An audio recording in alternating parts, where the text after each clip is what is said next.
Assalamualaikum warahmatullahi wabarakatuh.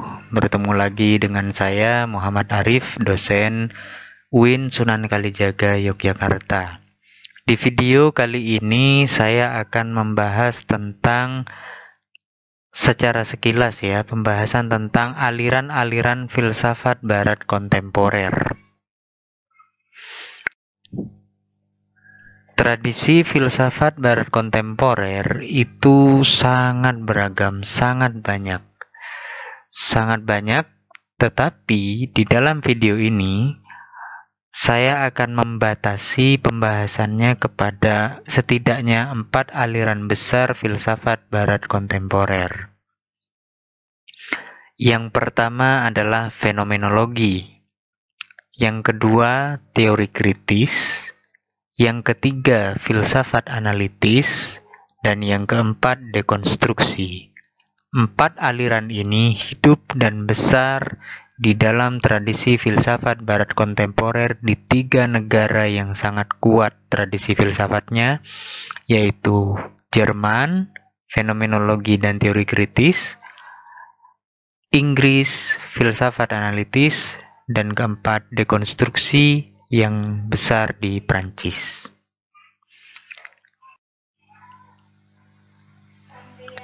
Aliran filsafat barat kontemporer yang pertama yaitu fenomenologi. Fenomenologi ini menjadi sebuah ilmu, menjadi sebuah aliran yang rigorus, itu di tangan satu filsuf Jerman, yaitu Edmund Husserl. Edmund Husserl ini adalah guru dari Martin Heidegger.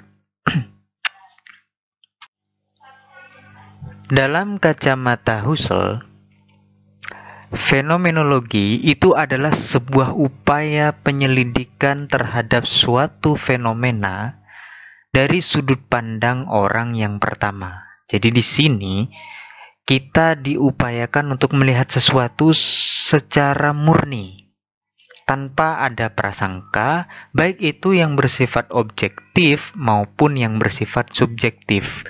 Baik prasangka-prasangka itu berasal dari kerangka-kerangka teori penelitian, teori-teori sosial, teori-teori apapun keilmuan, atau prasangka subjektif seperti prasangka-prasangka kita karena pengalaman-pengalaman traumatis dan semacamnya. Itu harus dihilangkan. Dalam menyelidiki suatu fenomena, itu kita harus menghilangkan prasangka-prasangka itu. Kenapa? Supaya sesuatu itu, suatu fenomena itu tampak sebagaimana adanya. Tanpa sebagaimana adanya, tanpa ada prasangka dari kita. Jadi sesuatu itu kemudian menjadi tampak murni. Seperti itu, kira-kira yang diinginkan oleh fenomenologi. Secara lebih jelas, kita akan melihat contoh bagaimana praktik fenomenologi ini diterapkan. Kita misalkan, sebagai seorang muslim, hendak meneliti agama Kristen. Saya misalkan seorang muslim yang hendak ingin meneliti agama Kristen, maka saya yang orang muslim ini harus meletakkan dulu pemahaman agama saya, harus mengepohe, disakukan dulu, disingkirkan dulu pemahaman keagamaan saya tentang Islam ini untuk melihat agama Kristen secara murni. Karena kalau tidak, yang terjadi adalah saya akan melihat Kristen dari sudut pandang saya. Nah, yang diinginkan oleh fenomenologi itu adalah seperti itu. Kita meletakkan dulu pemahaman agama kita, baru kemudian kita bisa melihat agama Kristen secara murni tanpa prasangka-prasangka yang berasal dari agama kita. Fenomenologi ini sangat penting. Ini sangat penting untuk dipakai. Kenapa? Kita lihat contoh anekdot ini misalkan. Ini saya ambil dari beberapa kisah yang populer di internet. Kisah tentang Cinta Laura membeli kucing. Cinta Laura pernah bicara seperti ini. Cinta Laura, "Mas, ada kucing Angora?" Pelayan toko mengatakan, "Nggak ada, Mbak." Cinta Laura tanya lagi, kalau kucing Persia? Pelayan toko berjawab lagi, nggak ada juga, Mbak. Oh my god, oke. Kalau kucing Kampiung ada nggak? Pelayan toko bilang, nggak ada, Mbak. Kita nggak pernah jual kucing. Terus Cinta Laura bilang lagi, so why di depan you tulis toko cat? Di sini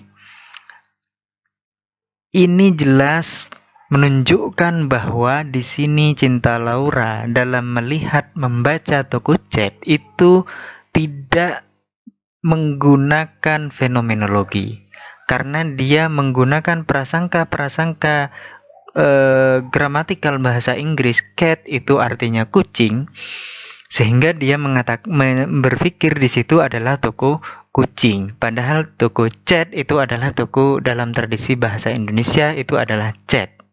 Cat bukan kucing, tetapi pewarna tembok, pewarna pagar dan semacamnya. Jadi disinilah pentingnya urgensi dari bagaimana fenomenologi itu dipakai. Yang berikutnya, kita akan membahas tentang aliran yang kedua dari filsafat barat kontemporer, yaitu teori kritis. Teori ini sebenarnya dipopulerkan oleh kalangan mazhab Frankfurt, yang salah satu tokohnya yaitu adalah Jürgen Habermas. Dia masih hidup sampai sekarang.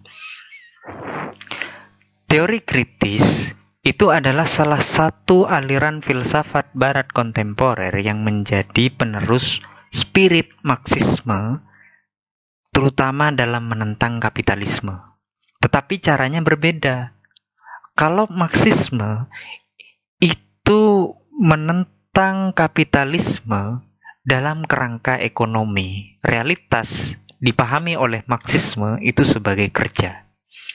Tetapi di dalam teori kritis yang juga disebut sebagai neo-Marxis atau mazhab Frankfurt itu memandang perlawanan terhadap kapitalisme itu harus dilakukan dengan membongkar atau melakukan kritik terhadap ideologi yang berada di balik rasionalisme modern. Ini yang membedakan antara teori kritis dengan Marxisme. Dia adalah penerus Marxisme, sehingga dalam beberapa hal kadang dia juga disebut sebagai neo-Marxis. Teori kritis ini kemudian dikembangkan lebih jauh oleh Habermas menjadi teori kritis diskursus.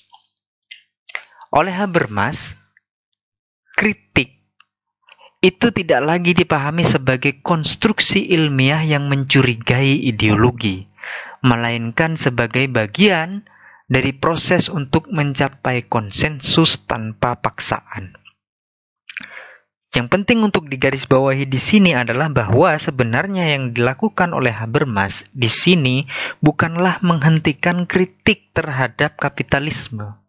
Bukanlah menghentikan spirit perjuangan melawan kapitalisme, tetapi dia mentransformasikan, mengubah kritik menjadi bagian dari proses komunikasi rasional, bertujuan rasional komunikatif gitu. Dan ini disebut sebagai diskursus oleh Habermas. Dan di sini Habermas dalam teori rasional komunikatif ini, teori diskursus ini, dia masuk kepada sistem demokrasi yang sebelumnya itu sangat dikritik oleh neo-Marxis sebelum Habermas. Dia seolah-olah kalah terhadap kapitalisme, tetapi di sini sebenarnya yang ingin dia lakukan adalah mengontrol kapitalisme dari dalam. Sistem demokrasi yang ada dilakukan oleh kapitalisme, yang dicanangkan oleh kapitalisme itu bisa dikontrol dengan cara memasukkan teori diskursus ini. Sehingga dalam diskursus, di dalam musyawarah mufakat mencapai sebuah kebijakan, sebuah keputusan, itu yang diutamakan adalah emansipasi kalangan tertindas, kontrol terhadap kapitalisme. Inilah teori diskursus yang digagas oleh Habermas, yang tidak lain adalah penerus teori kritis, penerus Marxisme, neo-Marxisme ala Habermas. Yang berikutnya, aliran filsafat yang ketiga. Kalau tadi dua yang tadi itu dari Jerman, kalau filsafat analitik ini dari Inggris. Salah satu pelopor dari filsafat analitik ini adalah George Edward Moore. Bagi filsafat analitik, di dalam filsafat itu tugas terpentingnya adalah analisis terhadap bahasa dan analisis terhadap konsep-konsep.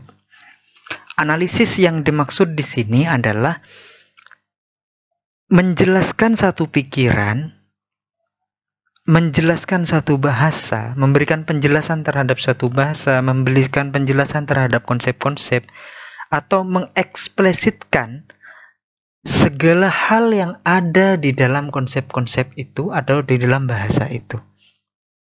Atau juga bisa mengatakan bahwa di sini yang dimaksud dengan analisis itu adalah merumuskan dengan kata lain satu istilah atau satu konsep. Filsafat analitik itu seperti itu. Jadi yang dipentingkan di dalam tradisi filsafat analitik itu adalah konsep-konsep, analisis terhadap konsep, analisis terhadap bahasa, bukan kebenaran. Jadi bagi filsafat analitik itu kebenaran itu tidak begitu dipedulikan. Konsep kebenaran itu tidak begitu dipedulikan. Yang menjadi pusat perhatian mereka adalah makna. Makna bahasa, makna konsep-konsep. Ini filsafat analitik. Jadi pusatnya itu adalah bahasa. Nah, lebih jelas kita akan melihat bagaimana contoh praktik filsafat analitik ini dilakukan. Dan ini saya ambil dari tradisi filsafat analitik yang dikenalkan oleh George Moore. Dia melakukan kritik yang sangat tegas terhadap konsep baik. Konsep baik yang digagas oleh hedonisme. Kalangan hedonis menyatakan bahwa yang baik itu adalah yang menyenangkan. Artinya antara baik dan kesenangan itu sama. Konsep ini oleh George Moore itu dikritik. Kritik Moore itu seperti ini. Yang pertama, kalau baik itu menyenangkan, maka mustahil mengatakan sesuatu itu baik tetapi tidak menyenangkan. Padahal di dalam realitasnya, ada satu hal yang baik tetapi tidak menyenangkan. Ada sesuatu hal yang itu tidak baik tetapi dia menyenangkan. Kritik yang berikutnya, kritik yang kedua, jika baik itu menyenangkan, jika baik dan menyenangkan itu setara, maka pertanyaan apakah yang menyenangkan itu baik, itu sama semestinya dengan pertanyaan apakah yang baik itu baik.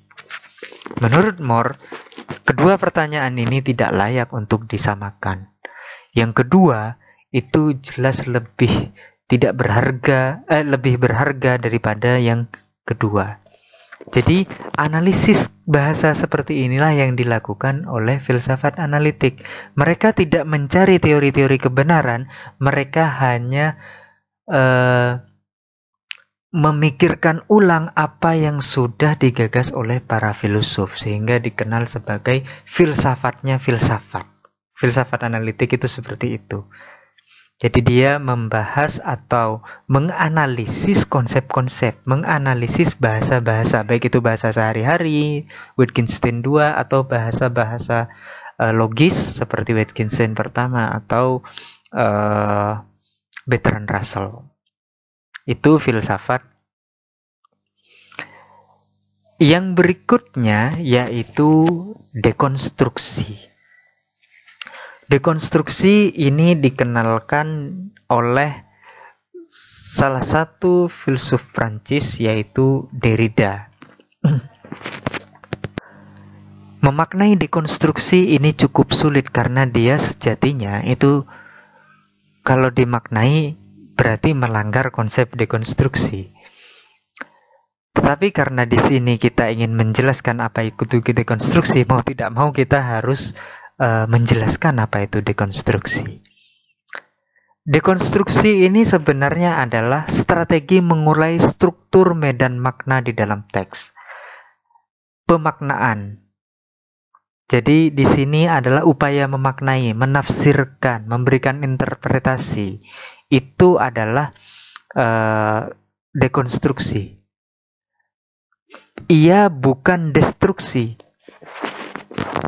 Dia tidak ingin merusak teks, tetapi yang ingin dikritik atau ingin dihancurkan oleh dekonstruksi ini adalah klaim bahwa suatu bentuk pemaknaan, suatu penafsiran terhadap teks itu lebih benar daripada pemaknaan atau penafsiran lain yang berbeda.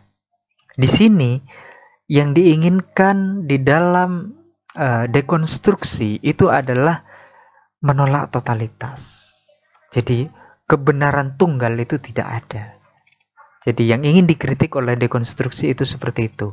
Jadi strategi penguraian maknanya atau strategi pemaknaan, strategi penafsiran yang dilakukan oleh dekonstruksi ini adalah menolak pemaknaan tunggal.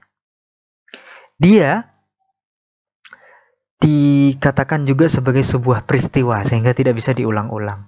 Ada juga yang mengatakan bahwa di dalam dekonstruksi ini selalu mengunculkan sesuatu makna yang oposisi biner.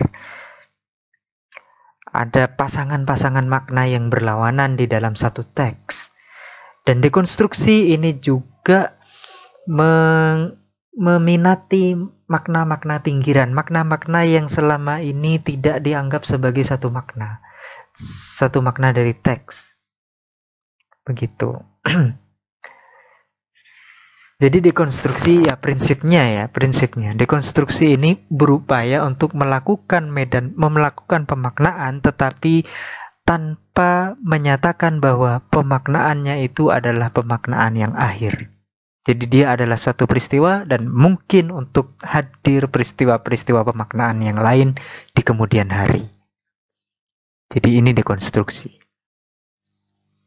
Dekonstruksi ini penting. Kenapa?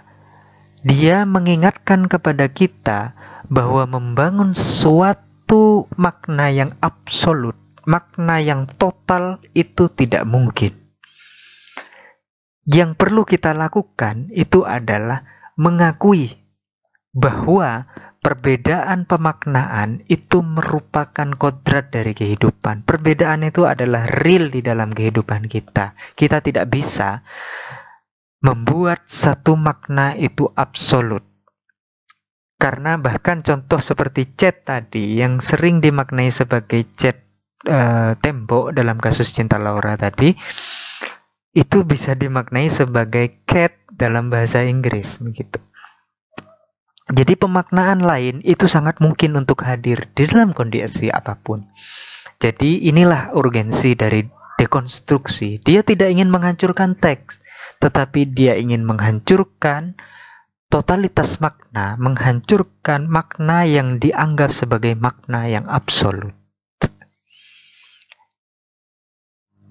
Itulah tadi penjelasan sekilas saya tentang penjelasan pengantar saya tentang aliran-aliran di dalam filsafat barat kontemporer. 4 aliran yaitu fenomenologi, teori kritis, filsafat analitik, dan dekonstruksi.